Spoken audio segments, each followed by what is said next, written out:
What if I told you that there's a trick so powerful, so cost-effective, and so brutally simple that it could boost any car's fuel economy to 50 MPG or beyond, yet it's technically banned in multiple states and completely ignored by the auto industry? And no, this isn't some snake oil additive or magic carburetor myth. This is real, it's documented, and mechanics who understand engine efficiency have been using variations of this method for decades. Today, I'm pulling back the curtain on the fuel economy secrets that gas stations, oil companies, and even some manufacturers would rather you never discover. I'm walking you through the exact steps, the science behind why it works, and the legal gray areas that make this knowledge so controversial. And if you care about keeping more money in your pocket instead of burning it at the pump, hit that subscribe button right now, because what I'm about to share could save you thousands every single year. Let's dive in.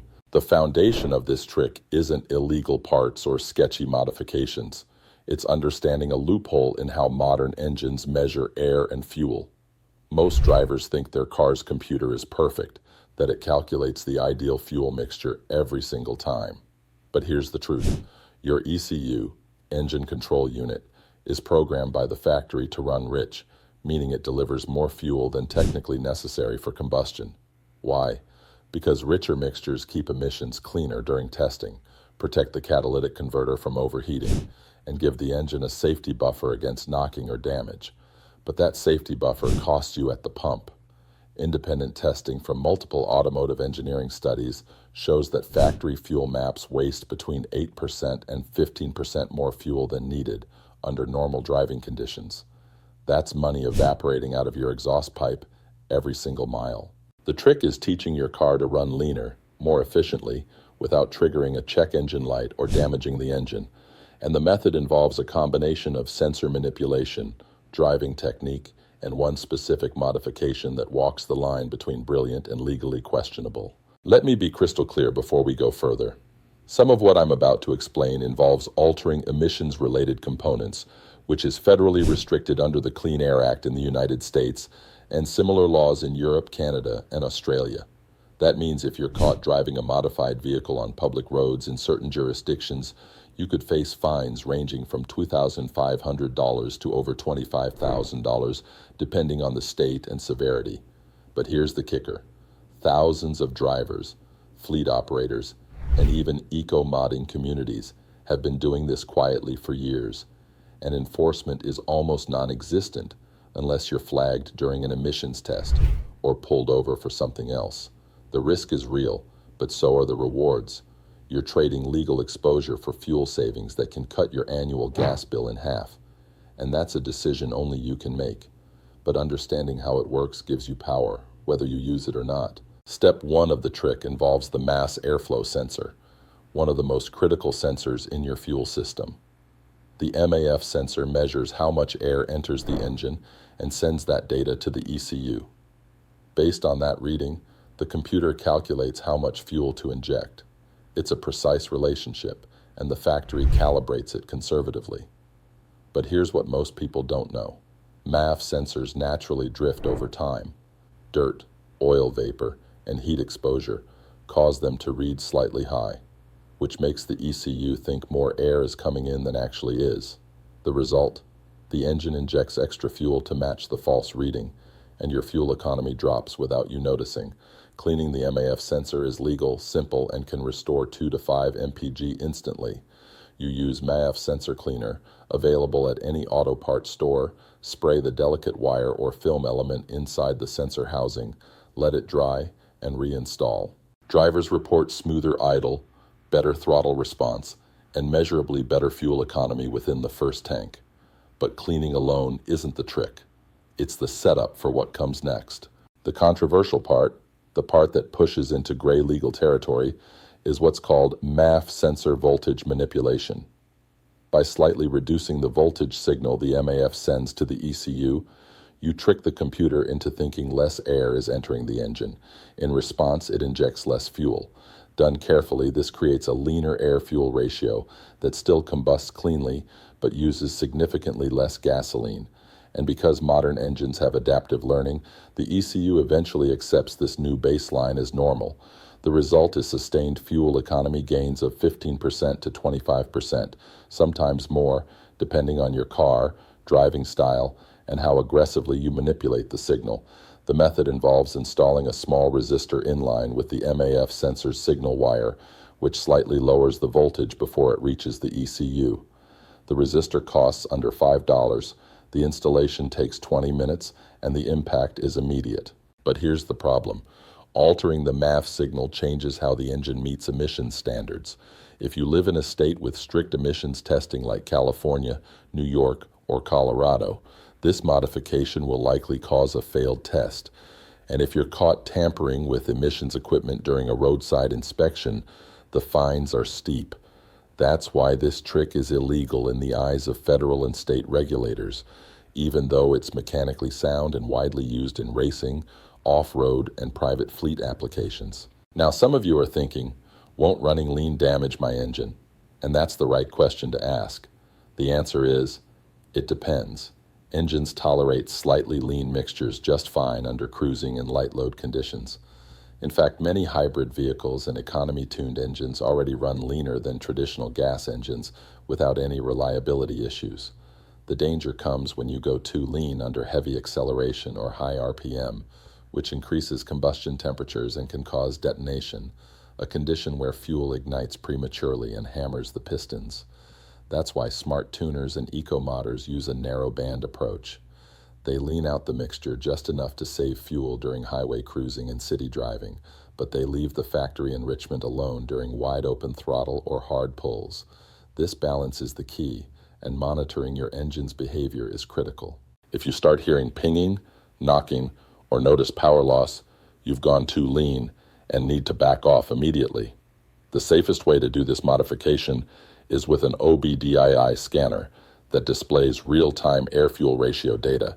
Keep your AFR between 14.7 and 15.5 to 1 during cruising, and you'll stay in the safe, fuel-efficient zone without risking engine damage. Let's talk about the second layer of this trick, because MAF manipulation alone isn't enough to hit 50 MPG in most cars. You also need to optimize your driving style using a technique called pulse and glide. This isn't new. Hypermilers have been using it for years to achieve ridiculous fuel economy numbers in completely stock vehicles. The method is simple but requires discipline. During acceleration, you apply steady, moderate throttle to bring the car up to your target speed, usually 5 to 10 mph above the speed limit. Then, you lift off the gas completely and let the car coast in gear, allowing engine braking and aerodynamic drag to slow you down gradually. Just before you drop below the speed limit, you pulse again with another moderate acceleration. The cycle repeats continuously. The science behind pulse and glide is rooted in thermodynamics. Engines are most efficient under moderate load, typically between 70% and 85% throttle at low RPM.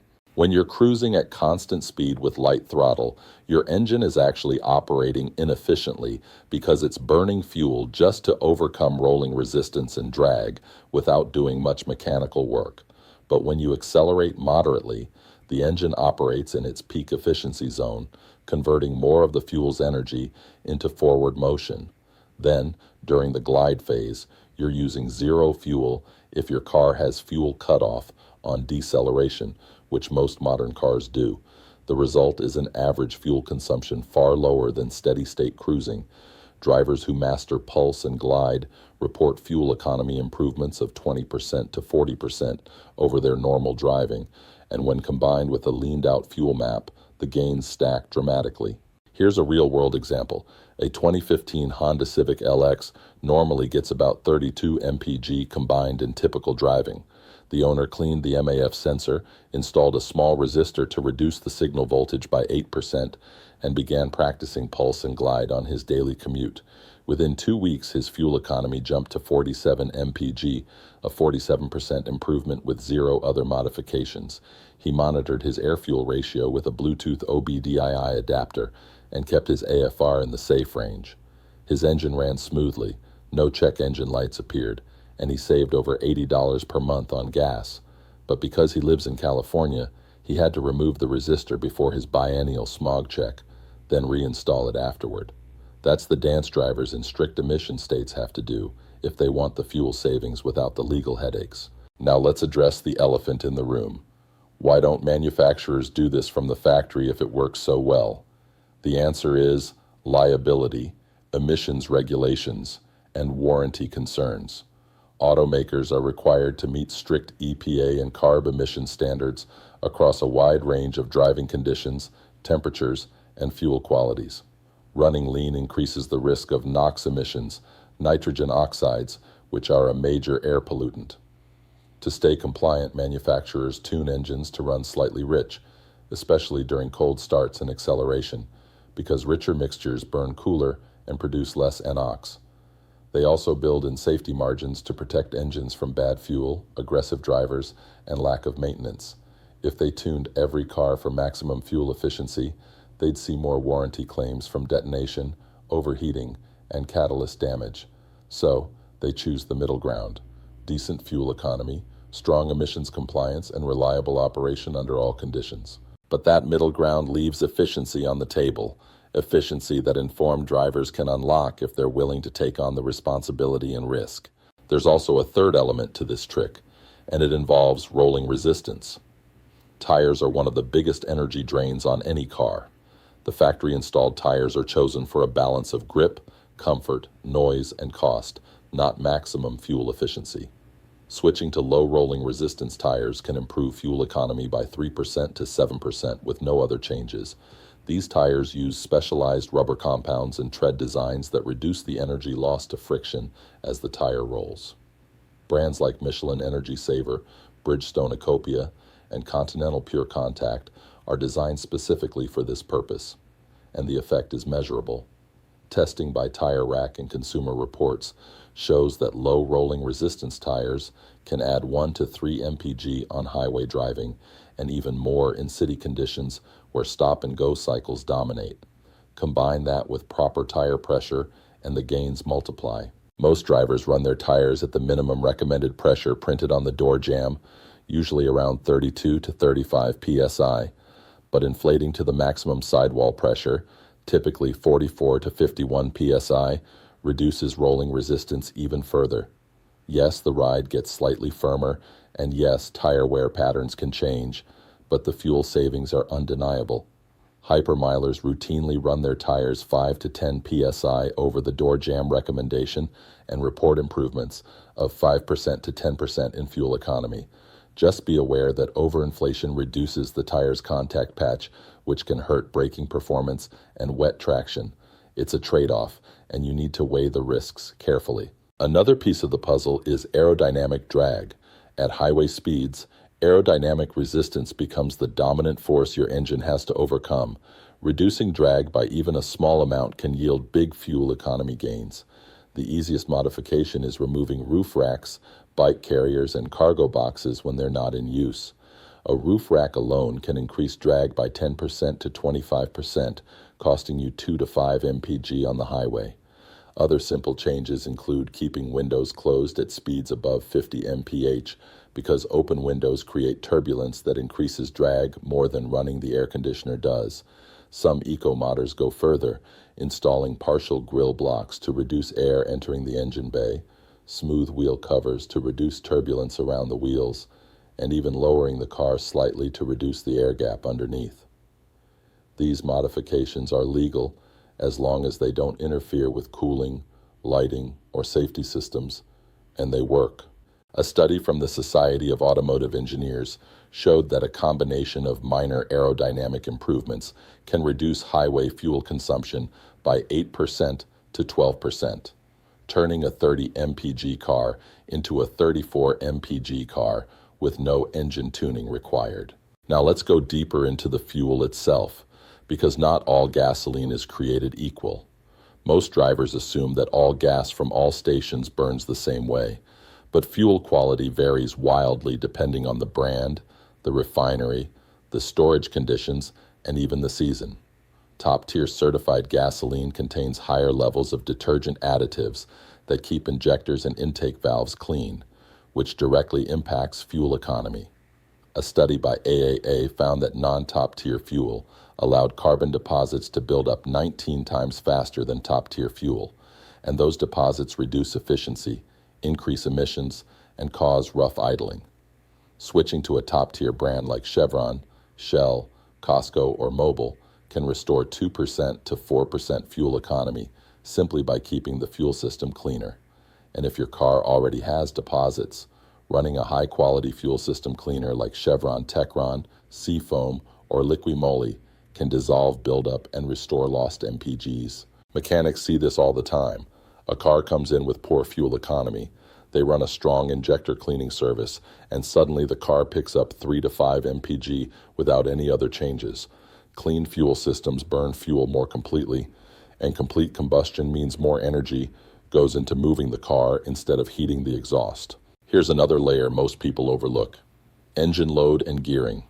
Modern cars have 5, 6, even 10-speed transmissions designed to keep the engine in its most efficient RPM range.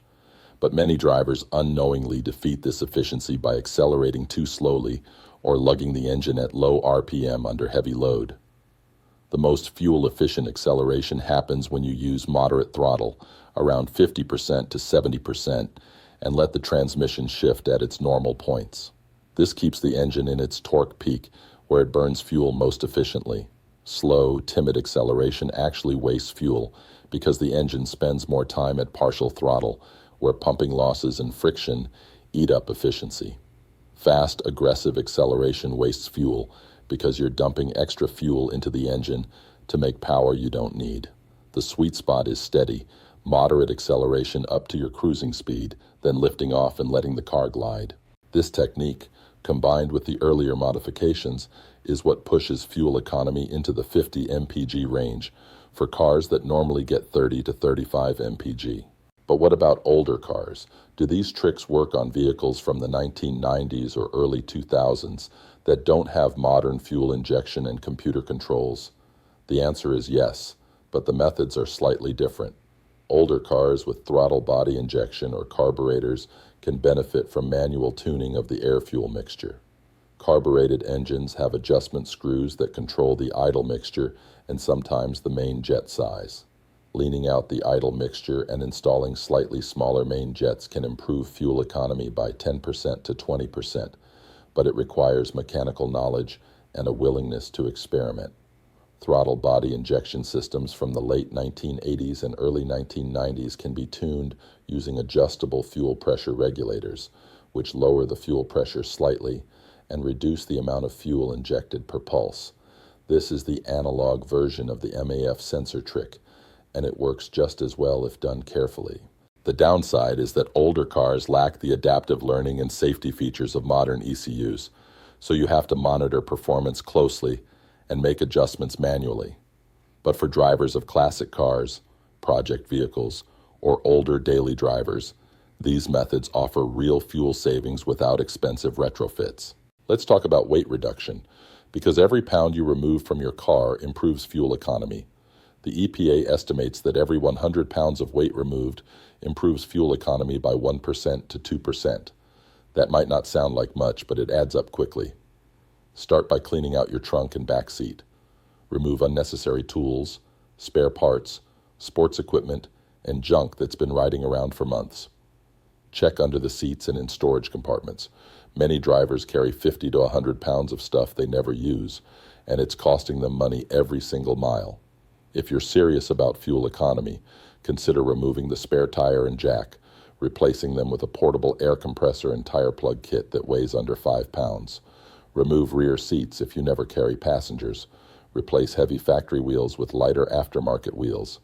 Every bit of rotating mass you remove from the wheels has a multiplied effect on acceleration and fuel consumption. Some eco-modders go extreme, removing sound deadening, replacing glass windows with Lexan, and stripping out interior components. Those modifications aren't practical for daily drivers, but they prove the principle.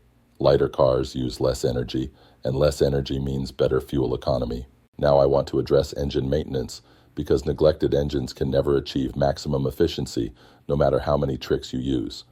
A dirty air filter restricts airflow, which forces the ECU to richen the mixture to maintain power.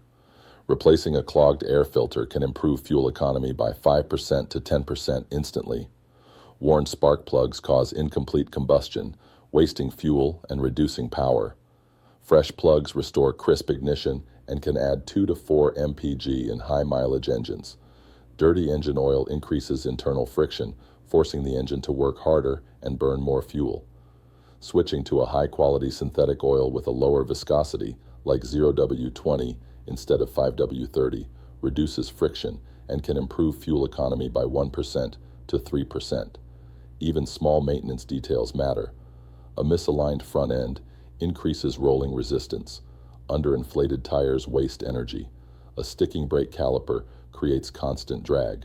These issues silently rob fuel economy, and fixing them is cheaper than buying gas to compensate for the losses. Here's something most people never consider: the fuel economy difference between city and highway driving. Highway driving is inherently more efficient because the engine operates at steady RPM with minimal braking and acceleration. But city driving, with its constant stops, starts, and idling, destroys fuel economy. The trick is to minimize the inefficiency of city driving by using techniques like engine-off coasting, also called EOC. When you're approaching a red light or stop sign, instead of leaving the engine idling in gear, you shift to neutral and turn off the engine, letting the car coast to a stop. This eliminates all fuel consumption during deceleration. Modern cars with start-stop systems do this automatically, but older cars require manual intervention. The risk is losing power steering and brake boost, so this technique requires practice and should only be used in safe, low-traffic conditions. But the fuel savings are real. Hypermilers who use EOC regularly report city fuel economy improvements of 20% to 30%, turning a 20 MPG city car into a 26 MPG city car with no other changes. Let's also talk about fuel additives, because the market is flooded with products claiming to boost fuel economy, and most of them are garbage, but a few actually work. Acetone, added at a ratio of 1 to 3 ounces per 10 gallons of fuel, has been reported by some users to improve fuel economy by 5% to 15%. The theory is that acetone lowers the surface tension of gasoline, allowing it to atomize more finely and burn more completely. The evidence is anecdotal, and controlled studies are mixed, but the cost is negligible and the risk is low. Another additive with real science behind it is ethanol-free gasoline. Ethanol has lower energy content than pure gasoline, about 33% less per gallon, which means E10 fuel, the standard 10% ethanol blend, delivers slightly worse fuel economy than pure gas. Switching to ethanol-free fuel, if available in your area, can improve fuel economy by 3% to 5%. The downside is that ethanol-free gas often costs more per gallon, so the savings may be offset by the higher price. Do the math for your specific situation to see if it makes sense. Another advanced technique is called drafting, and it's controversial because it involves following large vehicles closely at highway speeds. When you drive behind a semi-truck or large SUV, you enter a low-pressure zone created by the vehicle's wake. This reduces the aerodynamic drag on your car, allowing your engine to use less fuel to maintain speed. Professional hypermilers use this technique to achieve fuel economy numbers that seem impossible, sometimes exceeding 100 MPG in small cars on flat highways. But drafting is dangerous. Following too closely reduces your reaction time and visibility, and if the vehicle ahead brakes suddenly, you could crash. Most safety experts and law enforcement agencies consider aggressive drafting reckless driving, and you can be ticketed for following too closely. If you choose to draft, maintain a safe distance of at least 3 to 4 seconds, which still provides some aerodynamic benefit without the extreme danger of tailgating. Now let's circle back to the legal issues, because this is where the trick becomes truly controversial. Federal law under the Clean Air Act makes it illegal to tamper with, disable, or modify any emissions-related component on a vehicle intended for road use. This includes the catalytic converter, oxygen sensors, EGR valve, and yes, the MAF sensor. The penalty for individuals can reach $2,500 per violation, and for businesses or shops performing the modifications, fines can exceed $25,000. But enforcement is inconsistent. The EPA focuses most of its resources on large-scale violators like diesel tuning companies, coal rolling modifications, and commercial fleets. Individual drivers flying under the radar rarely face prosecution unless they're involved in an accident, fail an emissions test, or get reported by a whistleblower. That said, the law is the law, and I'm not advising anyone to break it. What I'm doing is educating you on what's possible, what people are doing, and what the risks are. You have to decide for yourself whether the fuel savings justify the legal and mechanical risks. Some states are stricter than others. California, New York, Colorado, and a few others have rigorous emissions testing programs that check for tampering. If your car is registered in one of these states, any modification to the MAF sensor, oxygen sensors, or fuel map will likely be detected during inspection. Other states have no emissions testing at all, or only test vehicles in certain counties. In those areas, the risk of getting caught is nearly zero unless you're pulled over for another reason and an officer decides to inspect your engine bay, which is extremely rare. Many drivers in lenient states run modified fuel systems year-round without any issues. But if you live in a strict state, you'll need to reverse the modifications before testing, then reinstall them afterward.